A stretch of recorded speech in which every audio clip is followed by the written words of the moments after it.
ассалому алайкум тамошобинони муҳтарам. Нашри навбатии барномаи иттилоотии ахборро аз телевизиони Тоҷикистон мустақиман ман суратон мегардонем. Дар студия Оишаи Саттор.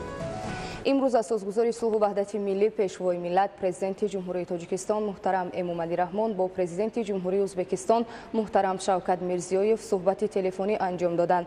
Дар рафти суҳбат сарони ду давлат масъалаҳои мубрами ҳамкориҳои дуҷониба ва вазъи минтақавиро мавриди баррасӣ қарор доданд. Дар ин зимн ба вазъияти нооромӣ имрӯзаи ҷумҳурии Исломии Афғонистон аҳамияти хоса зоҳир карда шуд. имрӯз таҳти раёсати президенти ҷумҳурии Тоҷикистон раиси шӯрои амнияти дастҷамъии созмони аҳдномаи амнияти дастҷамъӣ муҳтарам Эмомалӣ Раҳмон иҷлосияи ғайринавбатии шӯрои амнияти дастҷамъӣ дар шакли маҷозӣ баргузор гардид.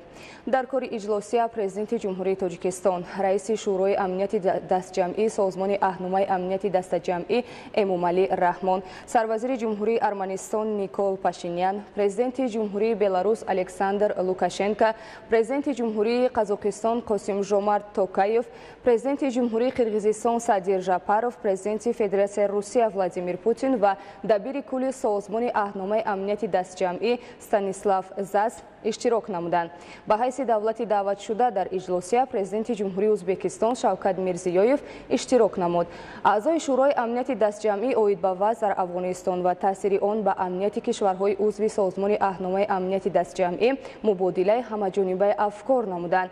дар ҷараёни иҷлосия кишварҳои узв якбора бад шудани вазъ дар Афғонистонро бо нигаронӣ зикр намуданд. онҳо аҳамияти бо масъулият барқарор намудани ҳокимияти давлатиро дар Афғонистон тавассути муколамаи фарогири осоишта бо дар назардошти манфиатҳои ҳамаи гурӯҳҳои иҷтимоӣ, сиёсӣ, қавмӣ ва мазҳабии ин кишвар таъкид карданд. дар ҷараёни иҷлосия зикр карда шуд ки режими сиёсии Афғонистон бояд ба озодона амалӣ гардидани иродаи тамоми халқҳои афғон асос ёбад.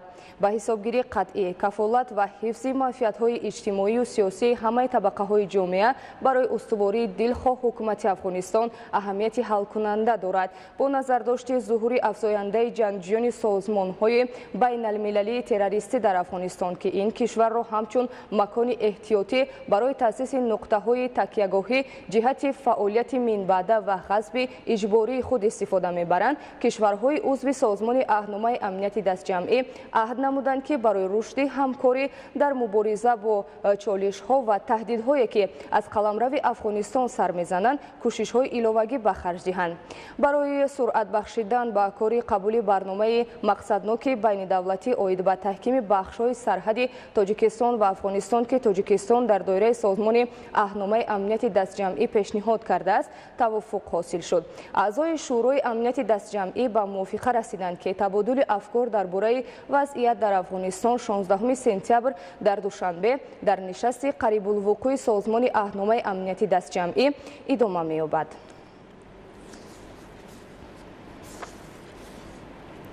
таври қаблан хабар дода будем, дар арафаи ҷашни 30-солагии истиқлоли давлатии ҷумҳурии Тоҷикистон асосгузори сулҳу ваҳдати миллӣ пешвои миллат президенти ҷумҳурии Тоҷикистон муҳтарам Эмомалӣ Раҳмон ба намояндагони касбу кори гуногун аз ҷумла кормандони соҳаи илму маориф, фарҳангу тандурустӣ, истеҳсоли мол ва хизматрасонӣ, мақомоти маҳаллии ҳокимияти давлатӣ ва дигар хизматчиёни давлатӣ мукофот ва унвону ҷоизаҳои давлатӣ супориданд. имрӯз аз ҷониби муовини якуми роҳбари дастгоҳи иҷроияи президенти ҷумҳурии Тоҷикистон Фирдавс Ҳаётзода ба кормандони дастгоҳи иҷроияи президенти ҷумҳурии Тоҷикистон ва корхонаву муассисаҳои тобеи он мукофотҳои давлатӣ ки бо фармони президенти ҷумҳурии Тоҷикистон муҳтарам Эмомалӣ Раҳмон сарфароз гардонида шуданд тақдим гардиданд.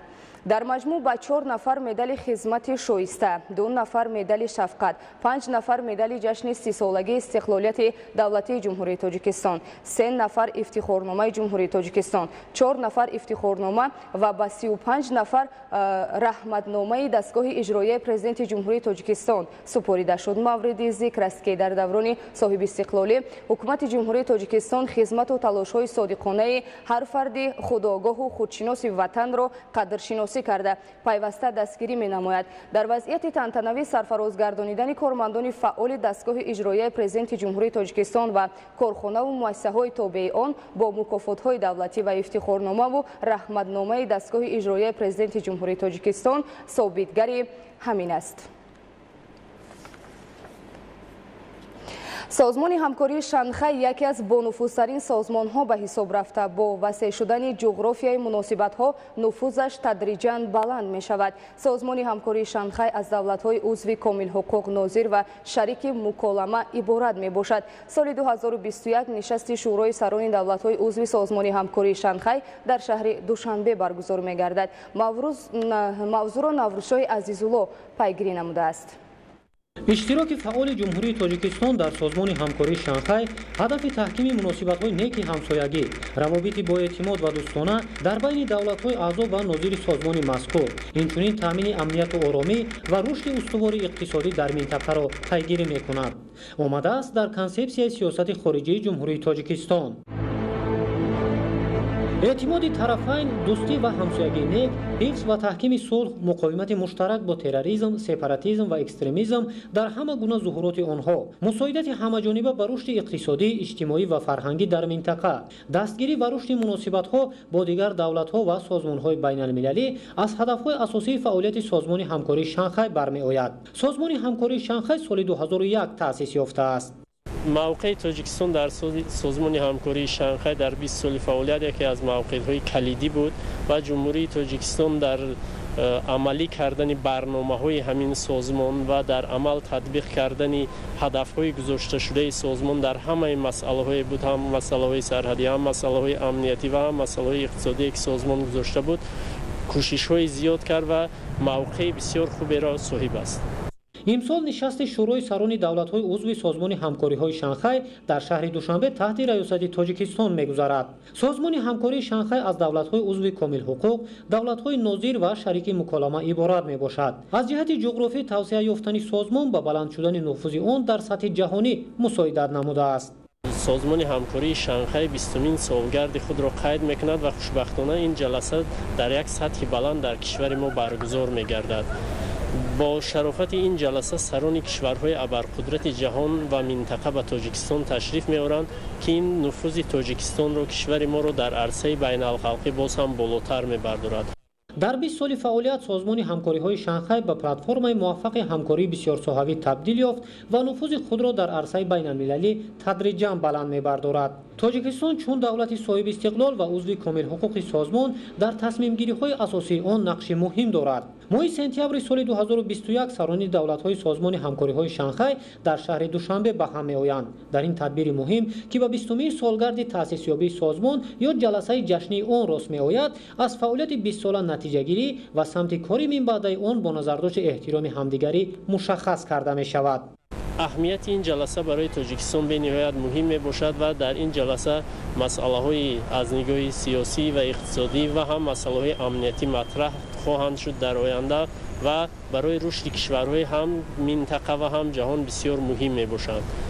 استفاده بیشتر امکانیت‌ها برای تقویت دادن رابطه در دایره فعالیت سازمان زیر توجه خاصه قرار دارد و من بعد با فراگیر شدن سمت‌های اقتصادی و تجارتی رشد فعالیت تامین کرده می شود. با نظرداشت آنکه ماه سپتامبر در شهر دوشنبه نشست شورای سران دولت‌های عضو سازمان همکاری شانگهای برگزار می‌گردد، امروز توجه جامعه جهان به تاجیکستان نگرانیده شده است. در دایره برگزاری این تدبیر سطح بلند جهانی تشریف سران دولت‌های دور و نزدیک سیاره، کارشناسان بین‌المللی، نمایندگان کورپس‌های دیپلماتی و واسطه‌های اخبار عامه با نفوذترین شبکه‌های جهانی در نظر است. عین زمان آمادگی برای برگزاری این جلسه سطح بلند ادامه داشته، آن به تحکیم یافتن نفوذ روزافزون تاجیکستان در سطح جهانی و تقویت یافتن رابطه‌ها با سازمان‌های بین‌المللی و دولت‌های دور و نزدیک سیاره اساس می‌گذارد. наврӯзшоҳи Азизулло ба ҳузури Қурбон, Фирӯзи Мусо, барномаи ахбор.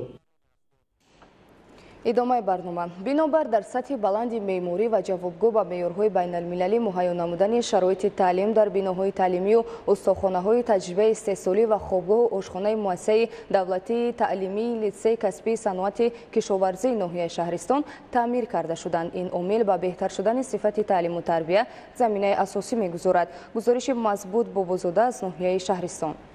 соли равон бо дастгирӣ ва маблағгузориҳои ҳукумати ҷумҳурии Тоҷикистон саҳми шарикони рушд ва ҳашари оммавии омӯзгорону устоҳои таълими истеҳсолӣ ҷиҳати истиқболи сазовор аз ҷашни бошгоҳи миллат 30 солагии истиқлолияти давлатии ҷумҳурии Тоҷикистон намои берунии бинои асосии таълимӣ استخوان‌ها و سیم‌های تجربه آموزی، آشخانه و خوابگاه مؤسسه دولتی تعلیمی لیسه کسبی صنعت کشاورزی ناحیه شهرستان با صفت بلند و جوابگو به معیارهای بین‌المللی تعمیر کلی گذرانده شد. در دوره تطبیق لایحه تقویت تحصیلات کسبی تکنیکی و آموزش که با مبلغ‌گذاری بانک آسیایی رشد عملی کرده می‌شود، با خرج 3,810,000 سومانی همه صنف کابینet‌های فنی و تکمیل کسب و هنر، حجره‌های مسئولین لیسه، آشخانه و خوابگاه دانشجویان کسب آموز از تعمیر کلی برآورده، با تجهیزات و عیانیت‌های معاصر از قبیل 25 عدد کامپیوتر، میز و کرسی‌های مطابق با آموزش تکنولوژی اطلاعاتی، تخته‌های الکترونیک، پرینتر و پروژکتورها و تجهیزات دیگر زمانه‌ای مجهز گردانیده. جهت نظارت فعالناکی کسب‌جویان به درس‌ها و مشغولیت‌های عملی 11 عدد مجموعه کامراهای نظارتی وصل و نصب کرده شدند. در این برابر خوابگاه عمومی مؤسسه دولتی تعلیمی لیسه کسبی صنعت کشاورزی ناحیه شهرستان برای دانشجویان کسب آموز از شهر و نواحی دیگر جمهوری تاجیکستان برای کسب آموزی آمده با مبلغ زیاده از 100,000 سومانی از تعمیر کلی برآورده، با 100 کت خواب، مجموعه کلپه و بالش و یک انداز و بالاپوش مجهز گردانده شد. جهت رعایت گیگین شخصی و سالمی دانشجویان در خوابگاه استقامت کننده در دو طرف دالان آشانه یکم جایهای آببازی و دستیارشویی و انفراستراکچورهای دیگر اساسی یاررسان با ذوق بلند بنیاد و تعمیر کلی گذرانده شده است. آشخانه مؤسسه دولتی تعلیمی لیسه کسبی صنعت کشاورزی نیز از تعمیر کلی برآورده جهت همه‌روزه با 3 محل خوراک گرم رایگان تامین نمودن دانشجویان از دیگر شهر و نواحی آمده با تجهیزات معاصر تامین کرده شده است.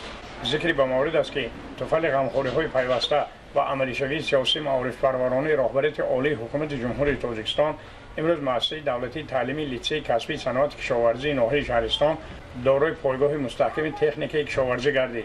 در سالهای عمل رشد دهات، سیاحی و هنرهای مردمی برابر موجودیت تکنیک‌های شدگار کشکننده، مالا و درآ کننده برای در سطح بلند دایر نمودن تجربه 3 ساله دانشجویان 5 عدد تکنیک معاصر ساحه کشاورزی از قبیل کمبین غله‌درو، 4 تراکتور گوناگون حجم و گوناگون فعالیت با تجهیزات شدگار و هموار کننده، کارتاشککنک، پارو پاشک، خاشاک جمع کننده و 2 یدک تراکتوری و مبلغ زیاد از 500,000 سومانی خریداری کرده شد. همین سال در مؤسسه ما کار یک قطار کارهای آبادانی و سازندگی برگزار گردید که از آن جمله آشانه یکمی بینای تعلیمی مؤسسه، بینای آشخانه، بینای آشانه یکمی خوابگاه مؤسسه، استخوانه کلان مؤسسه با پررگی از نو ساخته به استفاده داده شد.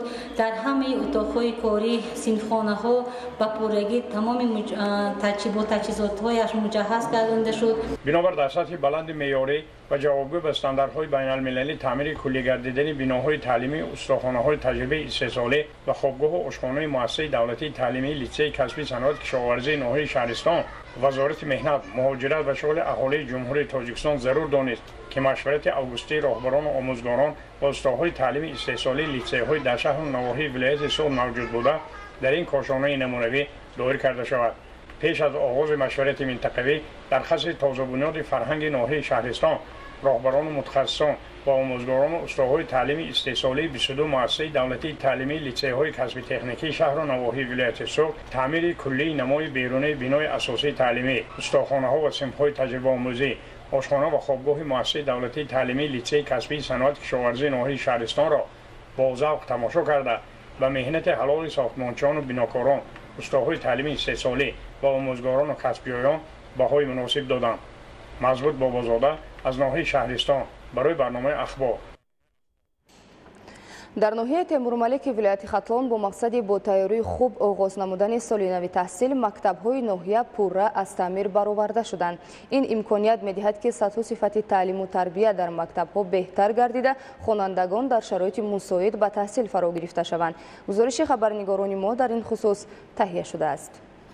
با دستگیری و مبلغ‌گذاری حکومت جمهوری تاجیکستان برای در سطح بلند جشن گرفتن 30 سالگی استقلالیت دولتی جمهوری تاجیکستان و سال نو تحصیل در مکتب‌های ناحیه تیمورملک ولایت ختلان تعمیر و سازی مؤسسه‌های تعلیمی به سامان رسانیده شد.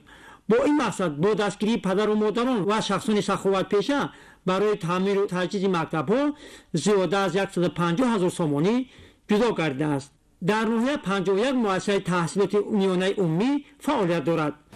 معارفچیان ناحیه تیمورملک از دستگیری‌های دولت و حکومت махсусан бо дастгирии пешвои муаззами миллат президенти ҷумҳурии тоҷикистон муҳтарам эмомалии раҳмон изҳори миннатдорӣ мекунам. فراهم آوردن شرایط ارزنده از جانب حکومت جمهوری تاجیکستان سطح و صفت تعلیم و تربیت در مکتب‌ها باز هم بهتر گردد. اینچنین در شبکه‌های برقی ناحیه با موسم تیرما و زمستان امساله همه طرفه آماده شده کار طبق نقشه ادامه دارد. تعمیر خطای برقی 10 کیلوولت با مسافه 49 از 5 کیلومتر. تعمیر اساسی خطای برقی 04 کیلومتر با مسافه 19 از 8 کیلومتر و اینچنین 49 عدد ایته و تکه‌های حدود ناحیه تیمورملک از تعمیر جاری برآورده شدند. اینچنین در حدود جماعت دهات چیلچه و کانگور با مسافه 2 از 5 کیلومتر خط برقی 10 کیلوولت و با مسافه 1 از 8 کیلومتر خط برقی 04 کیلومتر کشیدیم. کارمندان شبکه‌های برقی ناحیه تیمورملک مقصد گذاشتند که در اساس نقشه چهاربینی‌ها کارهای آمادگی را به دوره تیرما و زمستان سال‌های 2021 و 2022 به انجام رسانده مشتریان را در فصل زمستان با قوه برق تامین نمایند. حکمت‌الله حسین‌زاده از ناحیه تیمورملک ولایت خبدان برای برنامه اخبار. در ناحیه فرخار با مقصد دستگیری و هوسمندی خوانندگان لایقتمند همایش گیرندگان استیپندیای پرزیدنتی و ادرارپولی راهبریت ناحیه دایر گردید. در این تدبیر دستپروران مؤسسه دولتی مکتب ورزشی نیز شرکت ورزیده برای اشغال مقام افتخاری در چرابینی‌های سطحی ولایتی جمهوریوی و بین المللی قدرشناسی کرده شدند. ادامه موضوع در گزارش سید جعفری محمدعلی و خورشید نادرخان.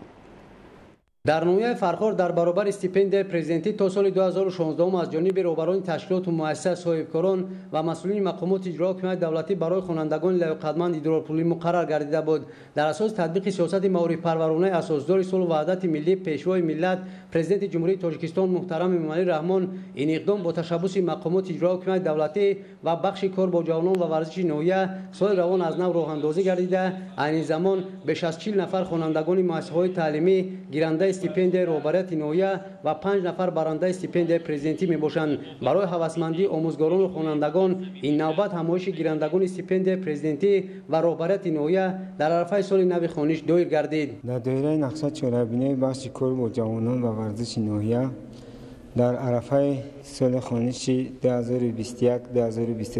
بود شماره 45 نفر گیرندگان استیپندیای رئیس ناحیه و گیرندگان استیپندیای پرزیدنتی 5 نفر همایش گذرانده شد. در چهاربینی مذکور به خوانندگان لایقتمند از طرف نمایندگان مقامات اجرایی حکومت دولتی استیپندیا و به آموزگاران سابقه‌داران سوای افتخارنامه تقدیم کرده شد. در ناحیه فرخار مؤسسه دولتی مکتب ورزشی نیز عمل میکند که در آن عین حال بیش از 500 نفر نورسان و جوانان از روی 14 نمود ورزش به مشق و تمرین فرا گرفته شدند. در این تدبیر ورزشکاران لایقتمند و مربیان مکتب ورزشی نیز با سپاسنامه و افتخارنامه قدرشناسی کرده شد. دستپروران مؤسسه دولتی مکتب ورزشی در مسابقه‌های منطقوی ولایتی جمهوری و بین المللی اشتراک نموده صاحب 100 مدال گشتند.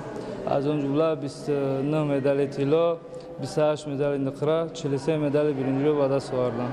بخش کار با جوانان و ورزش ناحیه اقدام گرفته است که با دستگیری مقامات اجرایی حکومت دولتی بخشیده به 20 ساله آموزش و رشد فن‌های طبیعت شناسی دقیق و ریاضی در ساحه علم و معارف در سال خوانش نو اعصاب رهبران تشکیلات و مؤسسه استیپندیاها را بیشتر نمایند. در این زمینه آموزگاران صاحب تجربه نیز برای تربیت و به کمال رسانیدن خوانندگان لایقتمند قدرشناسی کرده میشوند. موفقیت دستپروران مکتب ورزشی ناحیه نیز سال سال بیشتر میگردد. اگر سال گذشته تا این دوره مشق‌ورزان این مؤسسه از مسابقه‌ها 85 مدال به دست آورده باشند، امسال این شماره به 100 عدد رسیده است که این توجه و دستگیری به رشد ساحه و بلند برداشتن شرف ورزشی کشور مساعدت خواهد کرد. بینندگان گرامی، نشر نوبتی برنامه اطلاعاتی اخبار به انجام رسید. خیر، سلامت و سربلند باشید.